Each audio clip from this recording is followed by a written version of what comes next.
Bueno, vamos a continuar ahora con la parte de código de este módulo 3. Como veíamos anteriormente, entonces lo que queremos es resolver una ecuación de y estimado, la cual la vamos a resolver por un modelo lineal que es x por w. Y la función de costo pues va a ser la diferencia de lo estimado menos lo que debe ser al cuadrado más lambda por la norma de W. De esta forma entonces podemos hacer la derivada, que es 2 veces x transpuesto por la diferencia del error x por W menos y más lambda por W. Y podemos llegar entonces a tres soluciones: la solución analítica, la solución por gradiente descendente y la solución por gradiente descendente pero con diferenciador o diferenciación automática. De esta forma, como lo veíamos anteriormente, pues tenemos una señal lineal que es una línea recta, le agregamos un poco de ruido y la solución analítica, pues que llegamos a la pseudoinversa, la que tenemos aquí arriba de solución analítica, que es la pseudoinversa por x transpuesto por y, pues llegamos a la misma solución. Los problemas de esta solución analítica pues es cuando tenemos grandes cantidades de datos, pues no es fácil hacer la inversa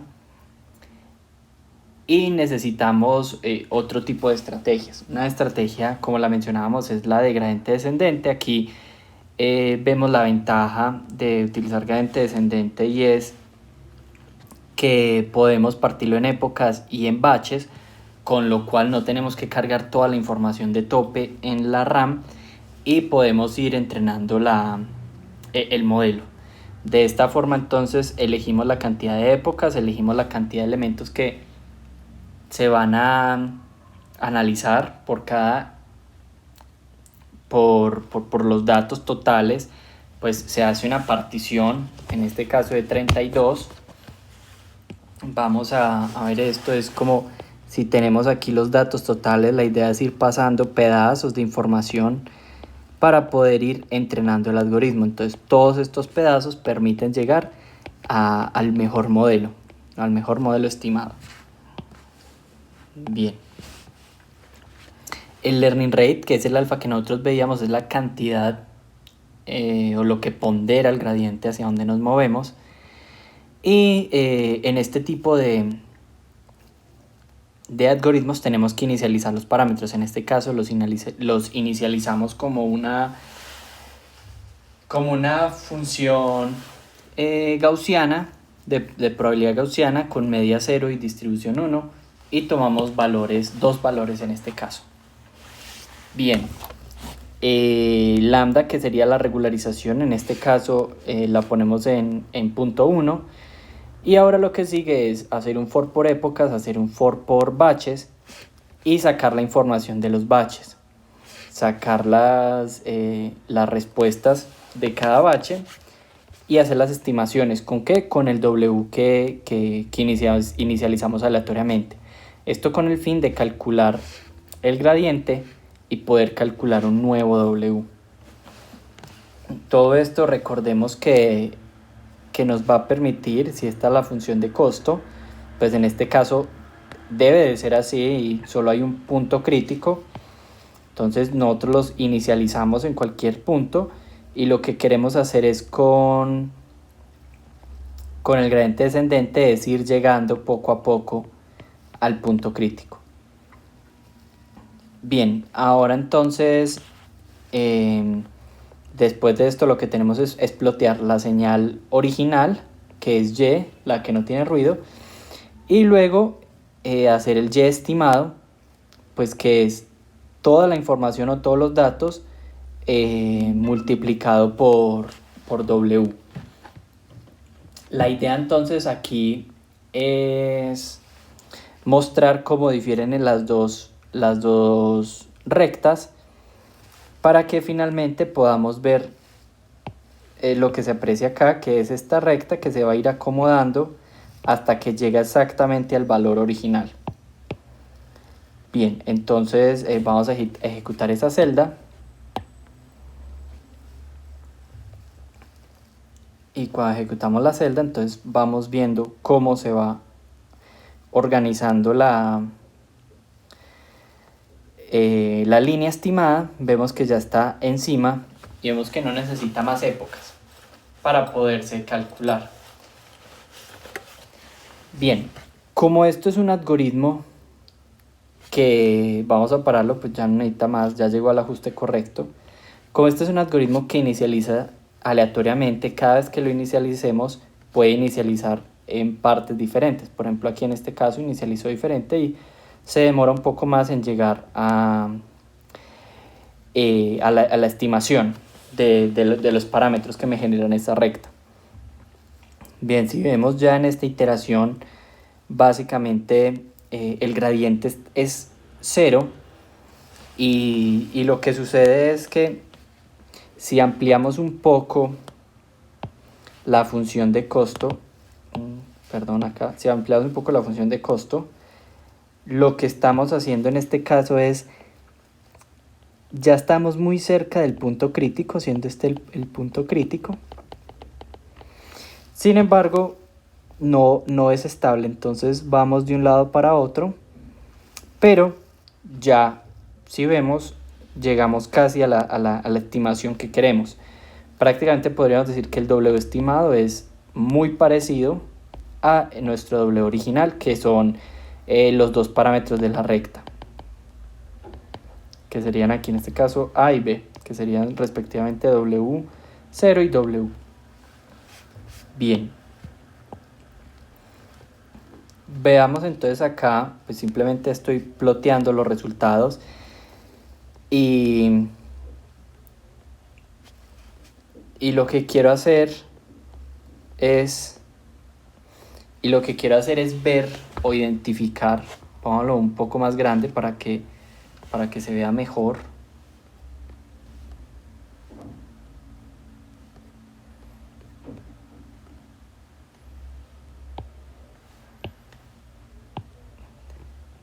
Pongámoslo entonces de 30.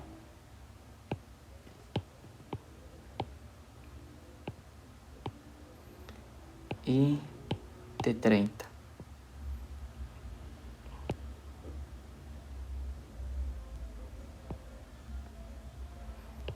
Bueno, aquí no debía haber dado el espacio. Bien, perfecto. Entonces, otra vez, bueno, tenemos ya entonces esto, ocultamos esto acá y volvemos a correr esta celda. La idea entonces es que quede un poco más grande para poder apreciar mejor los resultados. Entonces vamos a verlos. Listo, entonces vemos la señal original con ruido. Bien, tenemos entonces aquí el ruido gaussiano que nos dificulta identificar cuáles son los parámetros de esta recta. Y vemos la original, la estimada. Aquí colocamos los W, que son los originales, y a este lado derecho colocamos los W estimados. Si vemos, la diferencia no es mucha, dijimos que era 2, llegó a 2.0 y menos 1 y está en menos 0.98. Si vemos a su vez la función de costo, vemos que la función va decreciendo y hay un momento en donde ya se pone plana esta función de costo, o sea, ya no puede bajar más. Entonces esto pasaba cuando estamos ya casi estamos en el límite del punto crítico y ya el gradiente no nos da más para movernos, entonces llegamos al punto correcto. Esta gráfica de acá abajo muestra los puntos, se inicializó en este punto que es más o menos 1.82 y 0.01 puede ser. En la primera iteración bajó hasta acá, luego hasta acá, luego hasta acá y se fue yendo hasta acá. Bien, no llegó entonces al punto crítico o a este punto original por varias razones. Una de ellas puede ser que el lambda esté muy alto. Entonces, esa es una de las razones por la que puede pasar. Sin embargo, decimos que llegamos a una estimación con la cual nos podemos quedar, ya que es casi la misma recta. Bien, ahora vamos a ver la solución por gradiente automático. Entonces, lo que tenemos que hacer es convertir todas las variables. Tenemos que convertir todas las variables en tipos tensor. Y hay dos tipos de tensores, los que son constantes, como en este caso los datos de entrada y las salidas, y otros que son variables, como va a ser el W, porque el W va a estar cambiando iteración a iteración. Bien, finalmente entonces miramos el tamaño, que son 500 puntos, 2, que son de las de los dos parámetros. Y lo que tenemos que hacer ahora es generar una función de costo. Bien, para realizar la función de costo, pues tenemos que nombrarla. Lo más sencillo entonces es definirla aquí en este caso como L, donde le ingresa W, X, Y y lam, que en este caso es lambda, que recordemos que era cuando teníamos la norma del vector W al cuadrado y lo que queríamos era ponderar esta norma, volverla también pequeña. Entonces tenemos que es el error, y como es recordemos que la función de costo era igual al error transpuesto por el error, que esto era el modelo estimado menos el valor elevado al cuadrado por toda la sumatoria de cada uno de estos elementos, más el lambda de mi vector W. Bien, esto se puede ver como el error transpuesto por error, aquí lo tenemos. Y le sumo, si aquí vemos, le estoy sumando el lambda por la norma lo vamos a ver acá, por la norma de WTF, que en este caso pues le agregamos el subíndice TF pues para indicar que es de TensorFlow. Y esto lo hacemos entonces con las librerías de TensorFlow para multiplicar matrices, y la norma, recordando que la norma al cuadrado pues es básicamente el producto punto entre estos dos vectores en el espacio original, que a su vez es igual en vectores de W transpuesto por W. Esto es lo que estamos haciendo aquí en este código. Bien, entonces corremos los datos, corremos la función de costo y vamos a mirar qué tal viene la función de costo. Inicializamos el W como cualquier número de una distribución gaussiana aleatoria. Vamos a tomar dos parámetros porque una recta solo tiene dos parámetros, y de esta forma entonces probamos que la función de costo está bien. Nos da un resultado entonces de 11.884. Bien, una vez tenemos ya la función de costo lista, seguimos haciendo el cálculo del autodiff o el autodiferenciador. Para esto entonces tenemos que utilizar la función gradientTape, que lo que hace es la función que yo estoy colocando aquí, poderla trabajar como un elemento de autodiff, y cuando yo le doy tape.gradiente, pues él ya conoce, él ya hace automáticamente la derivada. Entonces me quedan en gradiente las derivadas y pues vamos a mirar cómo nos resulta. Entonces vamos a graficar, vamos a pintar aquí. Me dice que este es el gradiente, este es el W inicial, y pues si yo hiciera un primer paso del gradiente descendente, pues quedaría acá. Vemos que llegamos desde unos valores que es totalmente diferentes a unos valores que están más o menos cerca. Recordemos que los valores es 2 y menos 1, y estamos en 1.7 y estamos en menos 34, menos 0.35. Y eso que solo es una iteración. Bien, vamos a ver entonces ahora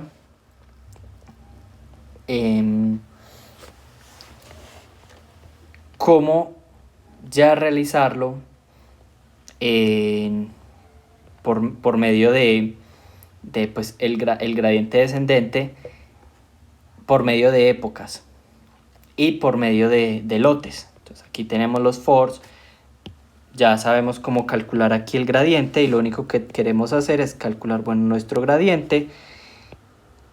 Y acá la forma en que se hace es, yo sé que es W de I más 1, es decir, el W siguiente va a depender del W anterior menos lambda por el gradiente de mis datos de la función de costo. Entonces, esta función asignar sub lo que hace es una forma de que TensorFlow maneja las variables en la cual yo le digo, veja, a W lo que le va a colocar aquí adentro se lo va a subtraer, o sea, lo va a restar. Entonces por eso aquí en la función lo que coloco es L por el gradiente. Bien, de esta forma entonces obtengo el gradiente y vamos a hacer 50 épocas y batch size de 32. Vamos a ver entonces aquí con el gradiente automático cómo nos queda. Entonces voy a poner esto un poco más grande para que lo podamos ver mejor.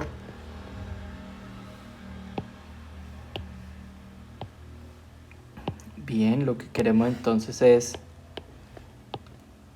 pongámoslo en 30 y el otro también pongámoslo en 30. Listo. De esta forma entonces volvamos a correr esta línea de código y obtenemos entonces esto. Bien, vemos entonces que es muy similar a la anterior. Vemos que llegamos a resultados un poco más precisos, pero pues pudo haber sido por la inicialización. Y vemos que llegamos un poco más cerca al punto. Vemos que acá estos puntos están muy pegados, estos puntos están muy distanciados. Aquí significa que el gradiente fue muy grande, entonces los pasos que daba entre punto y punto eran grandes, pero acá se ve que llegamos ya a un límite en el cual ya es muy difícil seguir bajando porque la derivada ahí o el gradiente es muy pequeño. Entonces vemos que a medida que el gradiente va bajando, la distancia entre estos puntos va siendo más cercana. Sin embargo, nos vamos acercando al punto correcto. Bien, lo mismo lo vemos aquí en la función de costo. Vemos que está en un punto muy alto, luego baja rápidamente y finaliza bajando suavemente alrededor de las épocas. Bien. Esto sería entonces para una regresión lineal. Vamos a ver ahora qué sucede cuando queremos hacer una regresión de una función no lineal, por ejemplo, un sinc. En este caso, vamos a ver estos puntos. Tenemos lo mismo, un sinc, tenemos un ciclo de este sinc, le tenemos una varianza de 0.01. Los puntos negros entonces serían el muestreo con ruido y la línea roja que se ve detrás pues sería el valor verdadero. Bien, vamos a calcular entonces 1000 puntos. Lo que queremos hacer aquí ahora entonces es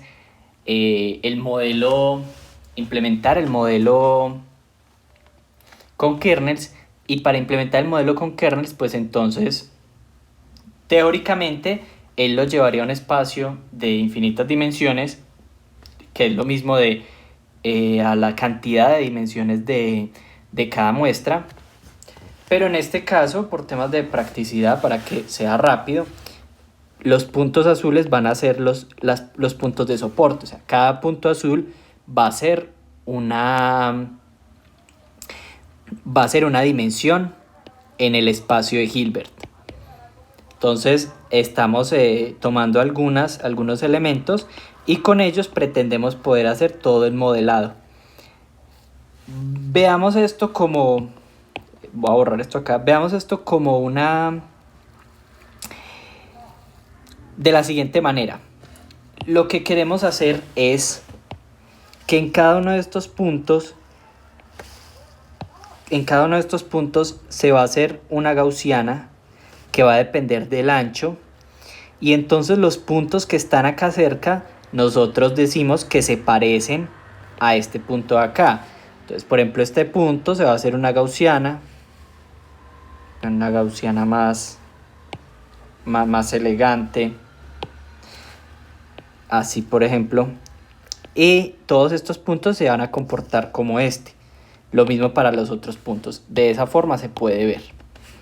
Entonces en este caso vamos a tomar de 10 en 10, vamos a tomar elementos, y ahora definimos nuevamente la función de costo, que nuestra función de costo es el error al cuadrado, la sumatoria del error al cuadrado más el lambda por la norma de los pesos. Bien, si ejecutamos esto, la idea entonces es convertirlo nuevamente convertimos los datos a tensor, todos los datos X y los X de soporte, que recuerden que eran los azulitos, y llegamos a la respuesta. De esta manera entonces, pues bueno, YN, que son los datos medidos, y W, que son las variables o los parámetros que queremos estimar, los empezamos con una variable, pues los empezamos aleatoriamente.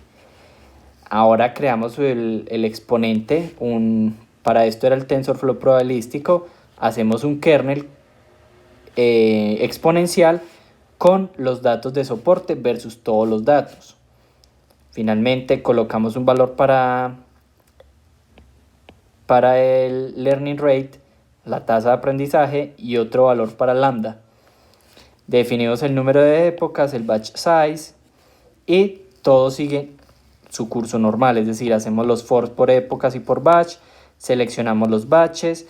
Cuando seleccionamos el batch, tenemos que hacer el kernel con la data de soporte, que fue esta que calculamos acá. Finalmente hacer también la separación de los elementos por batches, de las respuestas por batch, y convertirlo obviamente en tensor. Calculamos entonces el gradiente y volvemos a actualizar nuestro gradiente. Listo. De esta forma entonces, si ejecutamos el código, vemos que cada vez se va pareciendo más y más a lo que queremos estimar. Como en este caso no tiene muchos puntos, pues no vamos a llegar a una solución perfecta, pero la idea es ver cómo se va acoplando la línea azul la línea naranja, es esta línea naranja a la línea azul. Si nosotros tuviéramos más vectores de soporte o puntos de soporte, pues obviamente en cada punto, si hacemos una gaussiana, los nuevos puntos que lleguen pues van a referenciarse con esos puntos. Por acá podemos inferir que tenemos unos puntos muy buenos, pero hacia el lado de las colas vemos que nos hace falta datos. Bien, finalmente entonces podemos identificar cuál era desde la original hasta la estimación, y vemos que a pesar de ser una señal tan ruidosa, podemos seguir más o menos el valor del zinc.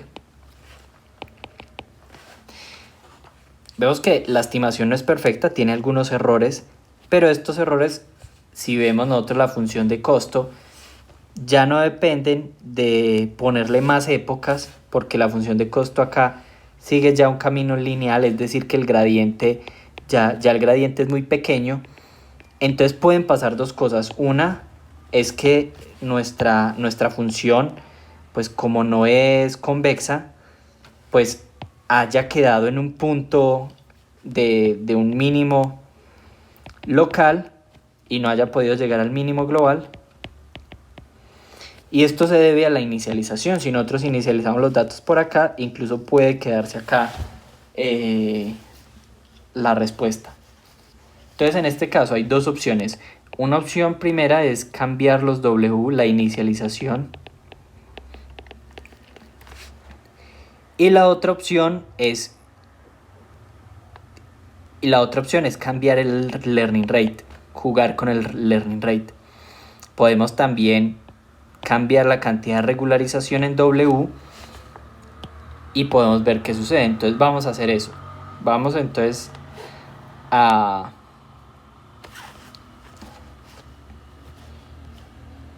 cambiar. Vemos que iniciamos acá, vemos que es una señal totalmente diferente con la que se estimaron, y vemos que de esto llegamos a una señal bastante parecida. Bien, vamos entonces a decir lo que habías mencionado anteriormente, que era ponerle menor regularización. Entonces en este caso sería 10 a la 3 y poner más vectores de soporte. Entonces acá vamos a colocar ya no de 10 en 10, sino que vamos a colocar de 8 en 8.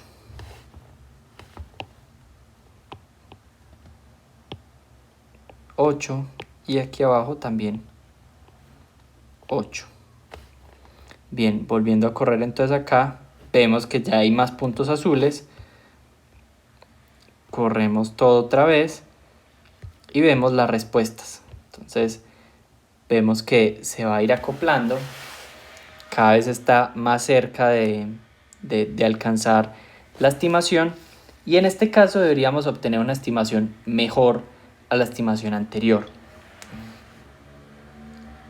Bien, vamos a ver entonces los resultados,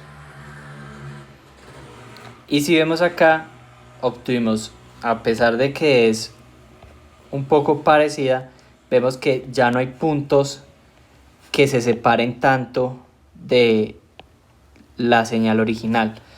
También tenemos que tener en cuenta que el ruido que tiene es bastante grande en esta señal, y por lo tanto esto dificulta aún más poder seguir fielmente la señal original.